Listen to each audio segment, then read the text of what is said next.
안녕하십니까. 12월 4일 오후 김경국TV 시작하겠습니다. 민주당을 비롯한 야권 6개 정당이 조금 전 국회의원과에 윤석열 대통령 탄핵 소추안을 접수시켰습니다. 국회 본회의 탄핵안은 국회 본회의 본회의 보고 절차를 거친 후 24시간 이후 72시간 이내에 표결 처리하게 됩니다. 그래서 민주당을 비롯한 야당은 내일 본회의에 보고하고 오는 6일이나 7일 소추안에 대한 본회의 표결에 들어간다는 계획입니다. 대통령에 대한 탄핵소추는 국회 재적의원 과반수의 발의와 국회 재적의원 3분의 2 이상의 찬성이 있어야 합니다. 이제부터 전쟁입니다. 전제 조건은 우리가 무슨 일이 있더라도 이재명이나 조국 같은 좌파 종북 세력들에게 정권을 내어줘서는 안 된다는 것입니다.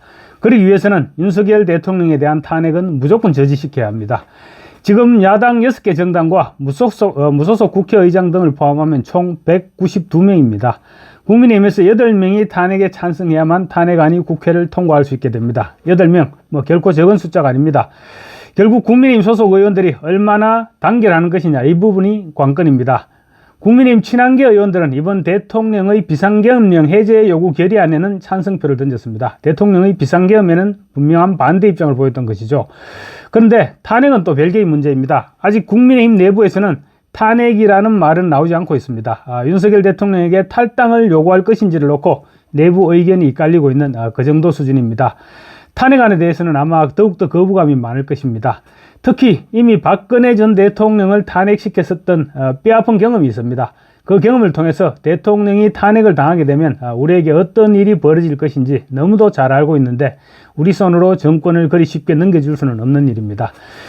다만 안철수 의원은 윤 대통령에게 스스로 하야할 것을 촉구했습니다. 여당이 국민의힘 현직 국회의원이 밝힌 최초의 하야 요구입니다. 안철수는 오늘 자신의 SNS에 국민의 총뿌리를 여는 마당에 내각 총사퇴와 대통령 탈당만으로는 부족하다. 헌정 파괴를 시도한 윤 대통령은 국민께 즉각 사과해야 한다. 이렇게 주장을 했습니다. 안철수 의원 정권 인수위원장을 지냈죠. 인수위원장을 지냈으면서도 사사건건 윤석열 대통령과 엇박자를 내왔습니다. 그리고 또 김건희 특검법을 비롯해서 사안마다 윤석열 대통령이 반대쪽에 서 있어 왔습니다. 설령 윤 대통령에 대한 탄핵이 이루어진다고 하더라도 안철수에게 기회가 돌아갈 일은 없을 것입니다. 당이 힘들 때 꼭 앞장서서 내부 총질을 하는 사람을 뭘 믿고 당원들이 지지를 해줄 수 있겠습니까? 아직은 윤석열 대통령 탄핵과 관련해서 국민의힘 내부 입장이 완전히 정리되지는 않고 있는 것 같습니다. 아마도 오늘 내일 굉장한 경론이 벌어지지 않을까 싶습니다. 아까도 말씀드렸지만 탈당을 요구하는 문제조차도 반대하는 의원들이 적지 않아 결론을 내리지 못했는데 하루 이틀 만에 탄핵까지 결심하기는 쉽지 않을 것입니다. 특히 지금 국민의힘 당내에는 이재명에 맞설 만한 이렇다 할 대항마가 없는 상황입니다. 지금 한동훈 대표가 지금 유일한 대항마인데 지금 요즘 최근 여론조사에서는 많이 지금 뒤처지고 있는 그런 상황입니다. 그리고 또 한동훈 대표 같은 경우 지금 당내에서도 양갈래로 엇갈리고 있습니다. 그래서 과연 이재명의 대항마가 될 수 있을 것인가, 이런 부분은 아마 앞으로도 또 굉장한 내부 토론과 경쟁을 거쳐야 될 것입니다. 그런 상황에서 지금 대통령을 탄핵할 경우 이재명이 벌리고 있는 입에 그냥 권력을 그대로 처박아 넣어주는 그런 결과를 가져온다는 점에서 국민의힘 의원들이 섣부른 생각을 하지는 않을 것입니다. 그리고 물론 계엄령 선포와는 또 분리해서 생각해야 될 문제이기는 하지만 어쨌거나 민주당의 국정농단과 헌정질서 파괴에 대해서도 책임을 물어야 됩니다. 지금 윤 대통령이 어저께 계엄을 선포하면서 피를 토하는 심정으로 얘기한다고 했지만 지금 국회가 돌아가는 양상이 그렇습니다. 단 한 가지도 정상적인 상황이 아닙니다. 범죄자들이 지금 판을 치고 있죠. 교도소에 들어가 있어야 할 범죄자들, 이재명이나 조국, 황운하 이런 것들이 지금 판을 치고 있고, 이재명은 종북 세력들을 국회로 대거 끌어들였습니다. 그 결과 어떻게 됐습니까? 백주 대낮에 국회에서 대통령 탄핵 토론회가 열리는 그런 상황이 지금 현재의 대한민국 국회입니다. 걸핏하면 탄핵입니다. 또 이재명 맞춤형 방탄법안 단독 처리에 심지어 정부의 예산 책정권까지 박탈해 국정을 마비시키는 것이 지금의 민주당입니다. 지금 민주당이 하는 행동들을 보면 과연 대통령과 민주당 가운데 누가 더 내란 세력이고 누가 더 국정 파괴 세력일까요? 저들은 윤석열 대통령 취임 이후 단 한 차례도 승복하지 않고 걸핏하면 탄핵이니 법안 단독 처리니 밀어붙이느니 어떠니 하면서 대통령을 끌어내리려고 잡아당겨 왔습니다. 이런 세력이 바로 내란 세력이 아닙니까? 국민의힘에서도 이런 부분에 초점을 맞춰야 됩니다. 이런 상황에서 그냥 대통령에 대한 탄핵안을 가결시켜버린다면 국기를 뒤흔든 이재명의 행동에 대해서는 아무런 책임도 묻지 못하게 됩니다.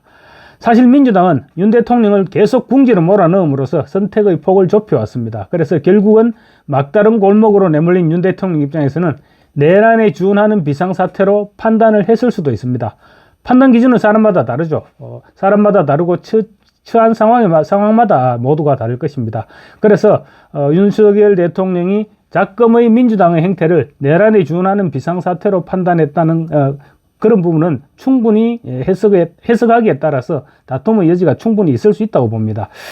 이재명은 명백하게 알고 있던 김문기 씨를 모른다고 잡아댔죠. 그랬다가 인식의 문제가 어떠냐 하면서 그래서 결국은 법원에서 김문기 씨를 모른다고 했던 주장은 거짓말로 밝혀졌지만 그 부분에 대해서 법원은 처벌은 하지 않았습니다.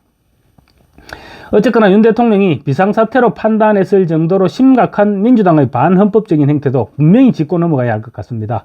그리고 윤 대통령을 탄핵하면 결국은 이재명의 방탄작전에 굴복하게 되는 셈입니다.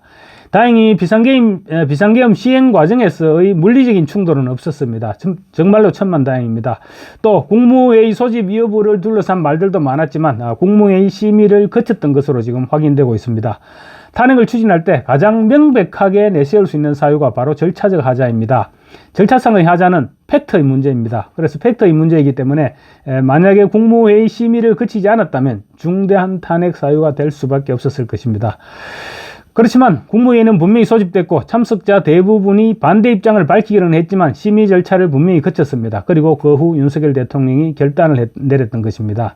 따라서 비상계엄 선포 과정에서 절차적인 하자는 없었다. 그렇게 지금 드러나고 있는 것입니다.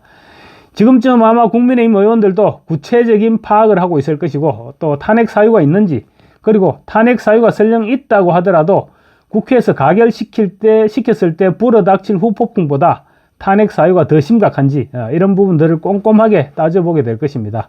사실은 따져볼 것도 없이 그냥 탄핵은 거부해야 되는 일입니다. 어쨌거나 탄핵소추안이 가결될 경우 윤석열 대통령의 직무는 즉시 정지되며 국무총리가 대통령 권한대행을 맡게 됩니다.